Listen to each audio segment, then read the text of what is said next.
un faussaire et braqueur de banque, a intrigué la France entière pendant plus de 20 ans. Il a falsifié des millions de dollars et dévalisé les banques espagnoles, françaises et même américaines les plus solides. Mais finalement, il a vécu ce qui lui restait de vie comme un modeste constructeur aux revenus limités. Pourquoi a-t-il fait tout cela? Où est passé tout l'argent qu'il a obtenu? L'histoire d'aujourd'hui est la biographie d'une personne anormale. Il s'agit de l'histoire d'un Espagnol nommé Lucio Ortubia. Voici sa photo lorsqu'il était jeune, et voici sa photo en 2020. Il est né et a grandi en 1931 dans une petite ville espagnole nommée Cascate. Lorsqu'il avait 14 ans, son père est tombé malade. On lui a diagnostiqué une forme dangereuse de cancer, et la maladie s'est déjà propagée dans son corps. Son père souffrait terriblement.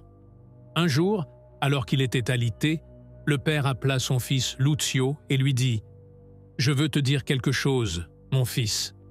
Je ressens une douleur insupportable. Je ne peux plus la supporter.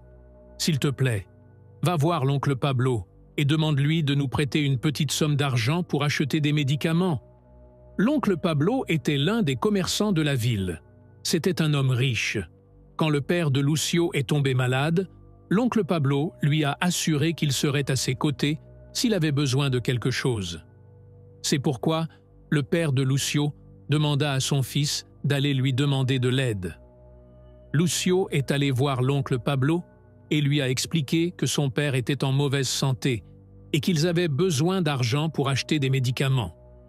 Oncle Pablo lui répondit qu'il ne pouvait pas l'aider et qu'il lui avait déjà dit cela pour le réconforter et lui remonter le moral. Dès lors, Lucio en voulut à tous les marchands et à tous les riches. Pourtant, il se sentait impuissant lorsqu'il voyait son père souffrir terriblement et que personne ne voulait l'aider. Jour après jour, l'état de son père se détériorait jusqu'au jour où il appela Lucio et lui dit « Je ne supporte plus la douleur. Je veux mourir. Peux-tu me guérir ?» Lorsque Lucio a su que son père avait souhaité mourir à cause de la douleur, son cœur s'est brisé.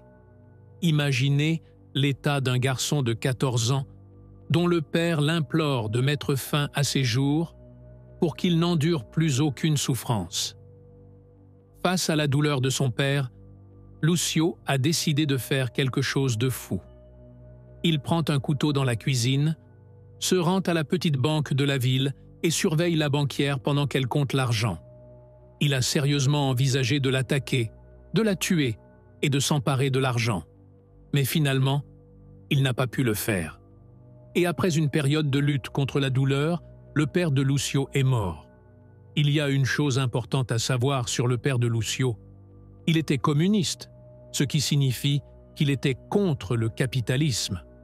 C'est l'une des raisons qui ont poussé Lucio à détester les riches, les banques et les entreprises. Gardez cela à l'esprit, cela jouera un rôle important dans l'histoire. Après la mort de son père, Lucio a vécu avec sa famille pendant un certain temps. Il avait un frère et 3 sœurs.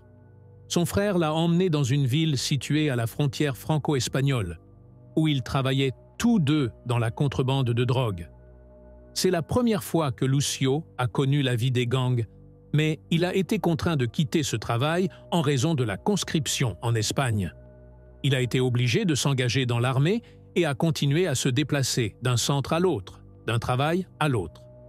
Mais il voulait absolument travailler à l'office, qui est la division chargée de la distribution de nourriture dans l'armée. Finalement, Lucio a réussi à rejoindre l'office et s'est rapidement fait des amis parmi les soldats. Lucio et ses amis ont décidé de cambrioler le garde-manger où de nombreuses choses pouvaient être vendues pour une grande somme d'argent au marché noir. Ils ont commencé à voler presque tout, des couvertures, des vêtements, des conserves, des chaussures et tout le reste. Lucio était content de l'argent qu'il avait gagné, mais il était encore plus heureux d'avoir réussi à frauder les chefs de l'armée, ce qui lui procurait encore plus de plaisir. Mais cela n'a pas duré longtemps. Les chefs de l'armée ont découvert les vols et, heureusement pour Lucio, il était en vacances. Tous ses amis ont été punis, et dès qu'il a appris la nouvelle, il a décidé de quitter l'armée et de ne plus y retourner. Il a même décidé de quitter le pays parce qu'il savait qu'il était recherché. Le pays le plus proche où il pouvait aller était la France. Il a fait ses valises et s'est rendu à Paris. Lucio avait une sœur en France qui l'a aidé à s'habituer au pays petit à petit. Il a saisi toutes les opportunités de travail qui se présentaient à lui. Au bout d'un certain temps, il est devenu un expert dans le domaine de la construction. En tant que travailleur acharné, Lucio se donnait à fond dans son travail, ce qui lui valut quelques frictions avec ses collègues. Ceux-ci l'ont incité à réduire son enthousiasme et ses efforts, en lui disant que son travail et ses efforts supplémentaires leur donnaient l'impression d'être négligents. Lucio leur a demandé de l'ignorer, de vaquer à leurs occupations et de le laisser poursuivre ses désirs. Lucio ne pouvait pas permettre à quelqu'un d'autre de lui imposer ce qu'il devait faire. Ses collègues ont eu beau essayer de l'amener à réduire ses efforts au travail, il a refusé. Mais ils ne l'enviaient pas et ne le haïssaient pas.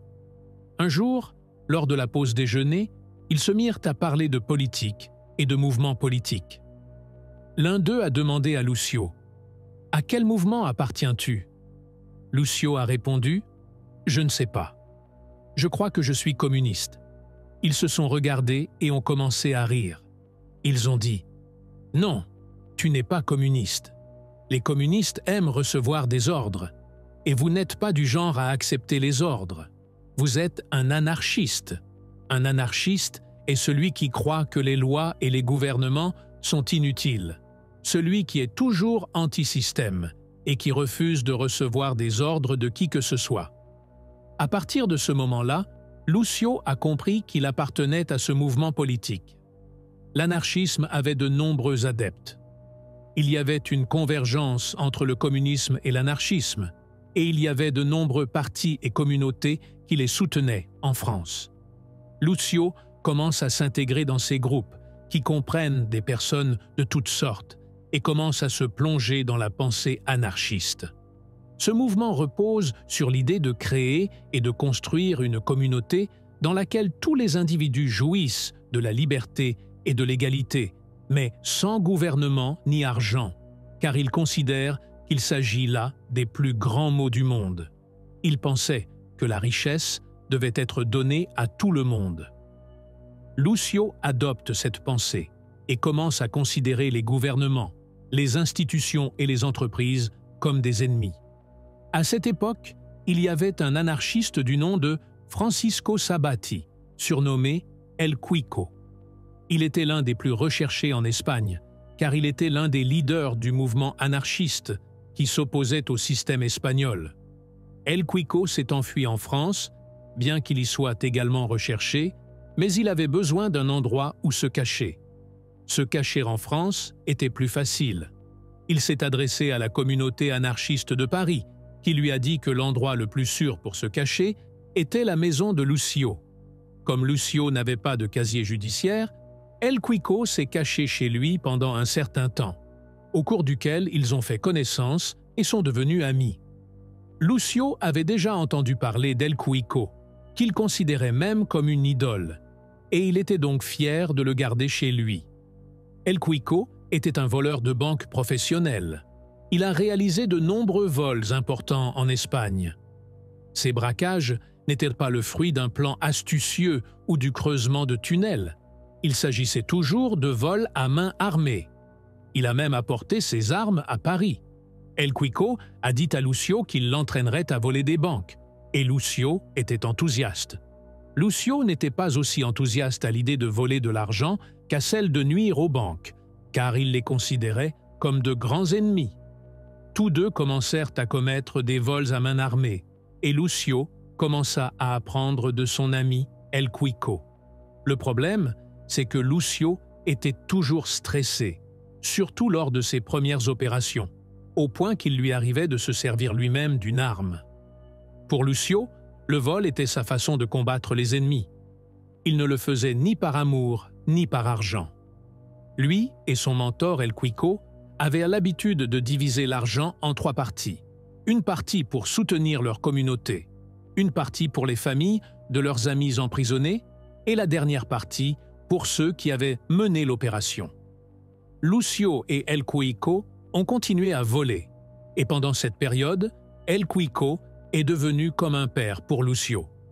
Il lui a appris, l'a guidé et s'est même occupé de lui psychologiquement, car il savait que les braquages n'étaient pas faciles pour Lucio. Après plusieurs opérations, la poursuite d'El Cuico s'est intensifiée. On craignait que s'il se faisait prendre, les autorités françaises ne l'extradent vers l'Espagne, et que le système espagnol ne l'exécute immédiatement. En revanche, si El Cuico se rendait aux autorités françaises, il pourrait passer un accord avec elles et être emprisonné pendant un certain temps, puis libéré sans être extradé vers l'Espagne. Le groupe s'est concerté et a convenu que cette solution était la meilleure. Au lieu d'être poursuivi en permanence, il pourrait être emprisonné pendant un certain temps dans une prison française et libéré sans être extradé vers l'Espagne et exécuté. El Cuico s'est rendu aux autorités françaises, à condition qu'il ne soit pas extradé vers l'Espagne, et les autorités françaises ont accepté l'accord. El Cuico laisse ses armes à Lucio et lui demande de les utiliser contre le système français, au cas où ils ne tiendraient pas leurs promesses, mais ils ne le font pas, et El Cuico reste emprisonné pendant 1 an avant d'être libéré. Après son emprisonnement, El Cuico a changé psychologiquement. Son état s'est aggravé et il a ressenti le besoin de retourner en Espagne pour retrouver sa patrie et sa famille.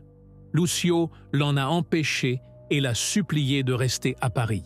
Il lui répétait que s'il retournait en Espagne, il le tuerait, mais El Cuico ne pouvait plus rester et voulait absolument retourner dans son pays. Malgré tous les conseils de ses amis, le 6 janvier 1960, El Cuico et 5 de ses amis franchissent la frontière franco-espagnole, mais ils se font remarquer par les gardes-frontières, ce qui provoque un conflit armé qui se solde par la mort d'El Cuico et de ses 5 amis. Lorsque Lucio apprend la nouvelle de la mort d'El Cuico, il est brisé, comme s'il perdait son père pour la 2e fois. Cette fois-là, Lucio avait déjà abandonné les braquages de banques et avait même cessé d'y penser après la mort d'El Cuico. Il se concentrait sur son travail de constructeur, et tous ses efforts étaient consacrés à la diffusion des idées de son groupe anarchiste. Parmi les problèmes qu'ils rencontraient à l'époque, il y avait la pénurie d'imprimés. Ils avaient besoin d'imprimer des livres, des publications et des tracts pour promouvoir leurs idées, mais malheureusement, ils n'avaient pas assez d'argent pour imprimer eux-mêmes, et aucune imprimerie n'acceptait d'imprimer ce qu'ils voulaient imprimer. Ils sont donc allés à la banque, mais cette fois pour obtenir un prêt qui leur permettrait d'imprimer par leurs propres moyens. Le directeur de la banque leur a dit qu'il était impossible de leur prêter, car ils n'avaient ni propriété ni source de revenus fixes. Qu'est-ce qui lui garantit qu'ils rembourseront le prêt? Lucio et ses amis sont sortis de la banque sans avoir obtenu ce qu'ils voulaient. Lucio n'a alors eu d'autre choix que de se remettre à voler. Mais il n'aimait pas cette option. Il voulait braquer des banques sans pointer ses armes sur les gens. Mais finalement, il n'a pas eu d'autre choix. Avec l'un de ses amis, il a pris les armes laissées par El Cuico et a attaqué la banque à laquelle il avait demandé un prêt. Après la menace des armes, ils ont obtenu une grosse somme d'argent. Finalement, ils ont emporté leur butin et ont quitté la banque immédiatement avant l'arrivée de la police. Avec l'argent qu'ils avaient, ils ont réussi à fabriquer leur propre presse à imprimer qui a servi à leur groupe pour diffuser leurs croyances. Ils ont commencé à imprimer leurs publications qui faisaient appel à leurs pensées et à leurs croyances. Et c'était le but principal de l'imprimerie. Un jour, Lucio s'est mis à penser que puisqu'ils avaient leur propre presse à imprimer, pourquoi ne pas faire des opérations de falsification qui serviraient leur cause? Par exemple, s'ils parvenaient à falsifier des documents officiels ou des passeports français et espagnols, cela leur servirait grandement. Un jour, Lucio a fait part de son idée à ses amis. Il leur dit « Que pensez-vous de falsifier des identités espagnoles? Ce serait facile, et nous pourrions aider beaucoup de nos amis. » Ils se sont moqués de lui, et lui ont dit que les cartes d'identité espagnoles étaient les plus difficiles à falsifier parce qu'elles comportaient 7 couleurs réparties sur des couches complexes. Cependant, Lucio a pris cela comme un défi et a réussi à trouver un homme qui avait des compétences dans ce domaine. Un homme qui avait les mêmes croyances et les mêmes principes. Son nom est Lorian Serrata. Grâce à lui, Lucio a réussi à lancer des opérations de falsification et a commencé à imprimer des identités, des passeports et des documents officiels qu'ils remettent à leurs amis en France et en Espagne. Cela facilite la plupart de leurs transactions gouvernementales et bancaires, et même le franchissement des frontières. En mai 1968, la France traversait une période difficile de manifestations et bien sûr, Lucio et sa communauté anarchiste soutenaient toute manifestation et toute pensée révolutionnaire contre les gouvernements et les systèmes, et ils ont donc commencé à utiliser leur presse, à imprimer, pour soutenir ces manifestations. Pendant cette période, Lucio a fait la connaissance d'une jeune fille française nommée Anne. Cette jeune fille avait le sens du leadership et participait aux manifestations. Ils sont tombés amoureux l'un de l'autre et ont fini par se marier, bien que son père n'ait pas été entièrement satisfait de son choix, mais il a été contraint d'accepter leur mariage. Lucio ne cache rien à Anne et lui révèle tout de lui, de ses pensées et du mouvement auquel il appartient. Il lui révèle également qu'il est un braqueur de banque. Tout cela ne l'a pas fait changer d'avis sur lui. Au contraire, elle l'aime encore plus. Il a réussi à la séduire intellectuellement et l'a incitée à rejoindre la communauté anarchiste. À cette époque, les années 60, il y avait un conflit entre Cuba et l'Amérique. Vous vous demandez peut-être pourquoi nous parlons de Cuba et de l'Amérique. Attendez un peu. Au cours de cette période, Cuba a connu une révolution militaire menée par un homme nommé Fidel Castro et son ami Che Guevara. Ces deux hommes ont réussi à rassembler des gens et à mener une grande révolution qui a renversé le régime cubain, après quoi Castro est devenu président et Guevara ministre de l'Industrie et des Finances. Castro, Guevara et leur parti appartenaient à la théorie du communisme marxiste, pour laquelle l'Amérique était un ennemi. Après le succès de la révolution de Castro et Guevara et leur accession à la tête du pays, l'inimitié entre l'Amérique et Cuba était forte et la tension constante, comme s'il s'agissait d'une guerre entre les deux pays. Revenons maintenant à Lucio et à sa communauté anarchiste. Bien sûr, leurs pensées et leurs orientations étaient très proches de celles des communistes et ils suivaient donc l'actualité. Ils soutenaient le régime de Castro à Cuba et voulaient le soutenir par tous les moyens possibles. Lucio a eu l'idée folle de falsifier des dollars et il a commencé à travailler sur ce projet compliqué avec l'aide de son ami expert en falsification. Le dollar était dur et difficile à falsifier et à reproduire de manière professionnelle. Lucio et ses amis travaillèrent longtemps pour obtenir les moules d'impression. En fin de compte, après tous leurs efforts, ils ont obtenu des moules de haute qualité qui les ont aidés à imprimer une copie du billet d'$1 dont personne ne pourrait faire la différence avec le vrai, à moins d'être un expert. Ils l'ont même testé en se rendant à la banque et en changeant de la monnaie. Ils ont échangé le faux dollar avec le franc français sans aucun problème. Les banquiers ne se sont pas souciés de savoir s'il s'agissait d'un vrai ou d'un faux. Leur copie était professionnelle. Pour Lucio, l'objectif principal de la falsification est de servir sa cause. Il ne cherchait pas à obtenir de l'argent. Grâce à cette arme, il voulait rester aux côtés de Cuba contre l'Amérique. Imaginez que Lucio avait déjà des liens d'amitié avec des Cubains et qu'il connaissait même personnellement l'ambassadeur de Cuba en France. Imaginez qu'il aille la voir et lui dise d'un ton enthousiaste qu'il était capable d'imprimer de faux dollars de manière à ce que personne ne puisse remarquer qu'ils étaient faux et qu'ils pourraient s'en servir pour lutter contre l'économie américaine. Ils détruiront leur économie s'ils impriment des millions de dollars et en inondent le marché. L'ambassadrice a été surprise par la suggestion de Lucio. Elle ne s'attendait pas à ce genre de choses, mais l'idée lui a d'abord plu. Puis, elle dit à Lucio « Écoutez, je ne peux pas décider seul de telles choses, mais Che Guevara sera en visite en France dans les semaines à venir et je peux vous arranger un rendez-vous avec lui et c'est à vous de lui faire part de votre idée. » Lucio a répondu « Très bien, donnez-moi le rendez-vous et je lui parlerai. » À l'époque, Che Guevara était le ministre des Finances de Cuba. Il voyageait beaucoup et se rendait dans plusieurs pays du Moyen-Orient et d'Europe. Au cours de son voyage, il passera par la France. L'ambassadeur cubain organise un rendez-vous pour Lucio avec Che Guevara, mais il aura lieu à l'aéroport, ce qui signifie qu'il sera rapide. Les jours passent et le jour du rendez-vous arrive. Lucio se rendit à l'aéroport où il rencontra Che Guevara. Lucio semble enthousiaste lorsqu'il parle à Che Guevara de son plan.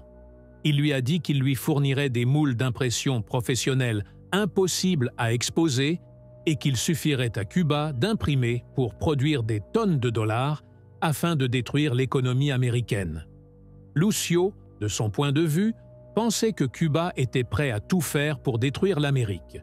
Mais Cuba, en tant qu'État, disposait de banques et d'adeptes répartis dans le monde entier, ainsi que d'un fort soutien populaire dans de nombreux pays.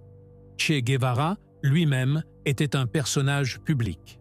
Les gens de toutes les sectes et de toutes les races le reconnaissaient, et s'il mettait ce plan à exécution, il fonctionnerait à coup sûr. Cependant, Lucio a été choqué par la réaction de Che Guevara. Il lui dit que l'économie américaine est trop importante pour être affectée par un petit plan comme le sien. La réponse de Che Guevara a été très froide, et même impolie. Il n'a manifesté aucun intérêt. Après ce qui s'est passé, Lucio a décidé de laisser tomber et de se concentrer sur ses amis et les gens qui l'entourent. Mais sa rencontre avec Che Guevara l'a placé plus que jamais sous le radar de la police française. Il le considérait comme une source de danger pour le gouvernement et était presque sûr qu'il avait participé à des braquages de banques. Mais il n'avait aucune preuve contre lui et le gardait sous surveillance. Lucio était trop intelligent pour leur laisser une chance de l'attraper. Il a profité de ses talents de bricoleur et de constructeur pour construire des entrepôts souterrains où il stockait tout son matériel illégal, ses armes, ses faux documents et bien d'autres choses encore. L'une des choses qui a aidé Lucio est le fait qu'il n'a pas utilisé l'argent des vols, de l'imprimerie et de la falsification. Tout l'argent qu'il obtenait, il le donnait à sa communauté pour la soutenir. C'est ce qui fait que beaucoup de gens le considèrent comme Robin des Bois. Il prenait aux riches et donnait aux pauvres. Lucio n'a pas vécu dans la richesse ou l'opulence. Au contraire, il travaillait et travaille toujours dans le secteur de la construction, de sorte qu'il était difficile de prouver quoi que ce soit contre lui. Les années ont passé et Lucio a eu une fille. Il a commencé à se préoccuper davantage de sa famille tout en continuant à soutenir son groupe. Par la suite, Lucio a remarqué que de nombreuses institutions et entreprises commençaient à utiliser des chèques pour payer les salaires de leurs employés. Lorsque Lucio a eu l'idée de falsifier des chèques, il l'a suggéré à son expert en falsification qui lui a répondu que ce serait plus facile que de falsifier des passeports et des identités qu'ils utilisaient pour maîtriser la falsification et qu'ils seraient donc en mesure de falsifier des chèques. Lucio s'est enthousiasmé, a rassemblé ses amis et a commencé à élaborer un plan pour lancer leur nouveau projet, un projet visant à soutenir leur communauté et à détruire leur premier ennemi, les banques. Les premières victimes de Lucio sont les banques espagnoles. Elles ont commencé à falsifier les chèques des travailleurs. Elles falsifiaient même des documents prouvant que la personne qui retirait le chèque était un travailleur. Le banquier donnait l'argent à cette personne sans se douter que le chèque et les documents étaient faux. Lucio et sa communauté ont répété cette opération à grande échelle et ce fut son premier coup dur. Il a été contraint de passer à l'opération suivante, qui devait être plus importante et plus forte. Lucio choisit cette fois l'ennemi le plus dur et le plus féroce, les banques américaines. La plus grande banque de l'époque était la Citibank. C'était même la plus grande du monde. Ce qui est terrible quand on s'attaque à une banque américaine, c'est que ces chèques peuvent être distribués dans n'importe quelle banque du monde, et pas seulement en France ou en Espagne. Les succursales de cette banque existaient partout dans le monde. De plus, les chèques de la Citibank ne sont pas faciles à falsifier.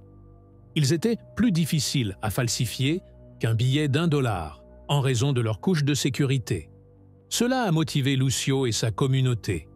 Ils ont redoublé d'efforts et ont finalement réussi à créer des moules d'impression permettant d'imprimer des chèques identiques à ceux de la Citibank. La plupart des banques fabriquaient des chèques touristiques. L'idée était qu'un touriste puisse emporter ce chèque avec lui dans un autre pays et le distribuer où il le souhaitait. Ce type de chèque était facile à obtenir. Lucio et sa communauté avaient l'habitude de prendre des chèques touristiques et de copier leur numéro de série sur leurs faux chèques. Ils imprimaient de nombreux chèques portant le même numéro de série. Et ces chèques devaient être dispersés en même temps pour ne pas être découverts. Lucio a réussi à recruter de nombreuses personnes appartenant au même mouvement. Lucio a créé un réseau et a commencé à distribuer ses faux chèques. L'idée était que chacune de ces personnes entre dans une agence bancaire de sa ville ou de sa région au même moment.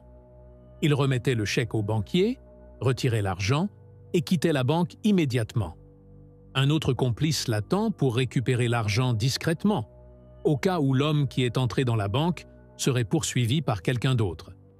De cette manière, tous leurs faux chèques portant le même numéro de série seront dispersés en même temps. La banque ne découvrira l'escroquerie que tardivement, car à l'époque, il n'y avait pas d'Internet. En effet, les faux chèques ne sont révélés que des heures ou des jours plus tard, lorsqu'ils atteignent la banque principale et qu'après avoir été triés, ils découvrent qu'il y a une série de chèques portant le même numéro de série, et c'est alors qu'ils se rendent compte qu'ils ont été escroqués. Le plan était vraiment intelligent et efficace. La Citibank perdait des millions et ne savait pas quoi faire. Elle a mis plus de pression sur la police française, mais celle-ci lui disait toujours qu'elle travaillait sur l'affaire. Lucio effectuait cette opération une fois par mois, et, à chaque fois, il retirait des millions d'un seul coup. Comme auparavant, tout cet argent est allé à leur mouvement et au soutien de la communauté. Ils n'ont pris que peu de choses. L'administration de la Citibank était confuse. Ils se sentaient inutiles. Elle a commencé à empêcher le décaissement des chèques à certaines périodes de la journée. Elle a même imposé des lois et des règlements qui rendaient le paiement des chèques difficile pour tout le monde, et pas seulement pour les escrocs. Cela a bien sûr provoqué une énorme colère et un grand mécontentement parmi les clients de la banque. Imaginez que 3 ans se soient écoulés et que la banque et les autorités soient toujours à la recherche de la source de ces faux chèques. Bien qu'elles aient des soupçons à l'égard de Lucio et de son groupe, elles n'ont pu obtenir aucune preuve contre eux. Lucio et ses amis étaient si prudents que leur opération est restée secrète. Mais en 1980, Lucio a commis une énorme erreur. À cette époque, ils ont imprimé de grandes quantités de chèques falsifiés, si bien qu'ils ont des chèques supplémentaires. L'une des relations de Lucio, Tony Soura, lui propose un Américain qu'il connaît et qui est prêt à acheter ces faux chèques pour 30% de leur valeur, ce qui signifie que s'il lui donne des chèques d'une valeur de 3 millions de dollars, il leur donnera en échange 1 million de dollars en liquide. Au début, Lucio avait des doutes sur cet Américain.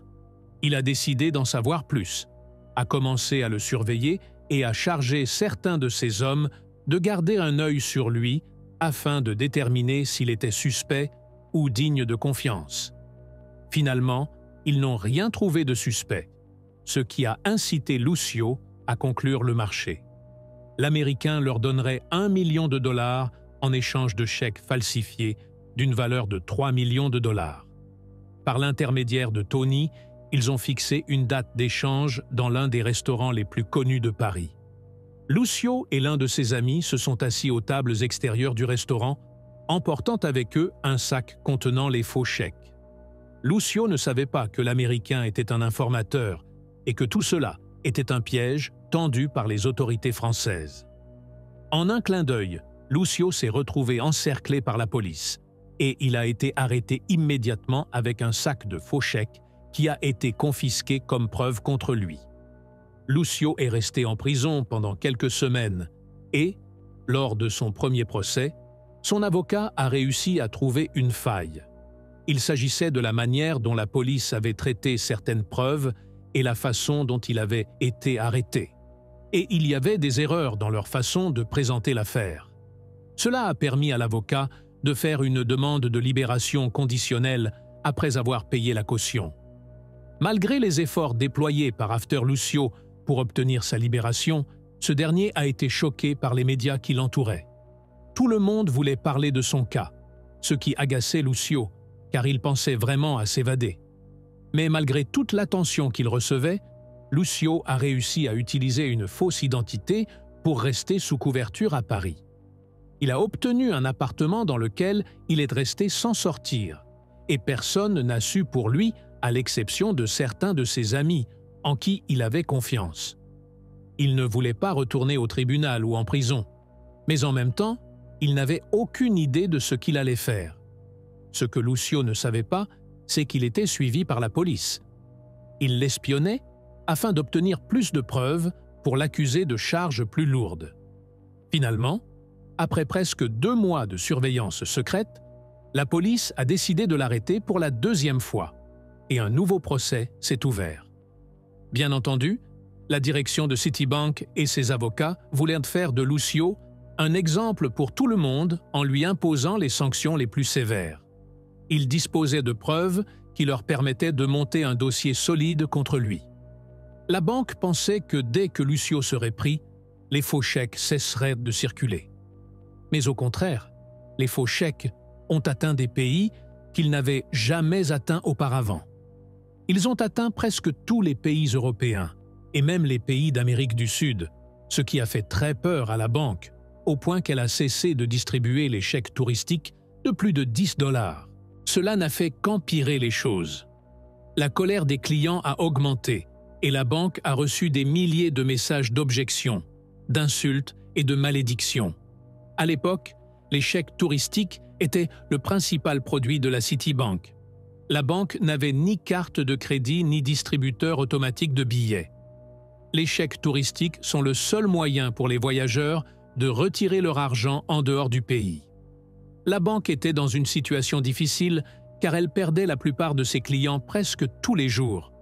Il était évident que l'administration de la banque ferait l'impossible pour que Lucio paie toutes ses pertes. Elle n'accepterait pas une peine inférieure à 5 ans de prison ou la restitution de tout l'argent volé, en plus d'une indemnisation pour les dommages et la perte de clients et de réputation, qu'elle estimait à 50 millions de $. Cependant, en raison de la situation actuelle de la banque et de la persistance des faux chèques utilisés, Lucio a trouvé une échappatoire lui permettant de négocier. Il a appelé l'administration de la banque pour négocier. Lui, son avocat, les avocats de la Citibank et certains responsables de la banque ont organisé une réunion de négociation. Au cours de cette réunion, Lucio a affirmé qu'il savait que les chèques atteignaient différents pays et a assuré que, sans lui, les chèques ne cesseraient pas de circuler. Les responsables de la banque ont compris que Lucio demandait à être libéré en échange de l'arrêt des faux chèques. Les directeurs de banque s'interrogent sur les garanties. Lucio a répondu qu'il leur fournirait d'abord tous les moules d'impression qu'il possédait. Ces moules d'impression qu'il mettait beaucoup de temps à fabriquer pour obtenir un résultat identique. Deuxièmement, il prétendait être celui qui contrôlait le réseau de distribution des chèques et qu'il pouvait l'arrêter quand il le voulait. Ils ont à nouveau demandé des garanties. Il leur a répondu qu'il n'avait pas d'autre choix et qu'il devait lui faire confiance. Les fonctionnaires étaient nerveux à la table des négociations. Bien que Lucio soit le prisonnier, il semblait attaché. Lucio ne s'est pas arrêté là. Il a également demandé une compensation. Les fonctionnaires le regardaient et ne croyaient pas à son impudence. Finalement, les fonctionnaires comprirent qu'ils n'avaient pas d'autre choix que d'accepter ces conditions, car ils n'obtiendraient rien si Lucio était emprisonné. Mais s'ils acceptaient ces exigences, ils pourraient au moins mettre un terme à la contrefaçon. À la fin des négociations, ils ont convenu que l'avocat de Lucio serait chargé de remettre les moules d'impression et de recevoir l'argent demandé par Lucio. Le montant de la somme n'a pas été révélé, mais selon Lucio, il s'agit d'une somme importante. L'échange aura lieu dans une chambre d'hôtel dont ils avaient convenu au préalable. L'avocat a ensuite rencontré des représentants de la banque et leur a remis le sac de moules. En retour, ils lui ont remis le sac d'argent. Chaque partie a vérifié le contenu de son sac et chacun est parti dans une certaine direction. Lucio a tenu sa promesse, s'est débarrassé de tous les faux chèques qui lui restaient, a demandé à tous ses amis d'arrêter la distribution et a annoncé la fin du processus d'impression. Par la suite, Lucio et ses amis ont fondé une entreprise et ont commencé à travailler légalement, mais il n'a pas renoncé à soutenir sa communauté et à continuer à participer à ses activités. Il a poursuivi sa vie en France et, au fil des ans, il a fondé différentes entreprises avec ses amis. Il a vécu une longue vie jusqu'à sa mort à l'âge de 91 ans. En 2020, une histoire vraiment merveilleuse qui permet d'apprendre ce que signifie croire en des principes. Le fait qu'un homme comme Lucio, un simple constructeur qui a vécu toutes ses expériences avec tout l'argent qu'il a reçu et qui a continué à croire en ses principes, c'est quelque chose qu'il faut respecter. Notre histoire touche à sa fin. Nous vous remercions de votre attention. Et n'oubliez pas de vous abonner pour recevoir d'autres histoires.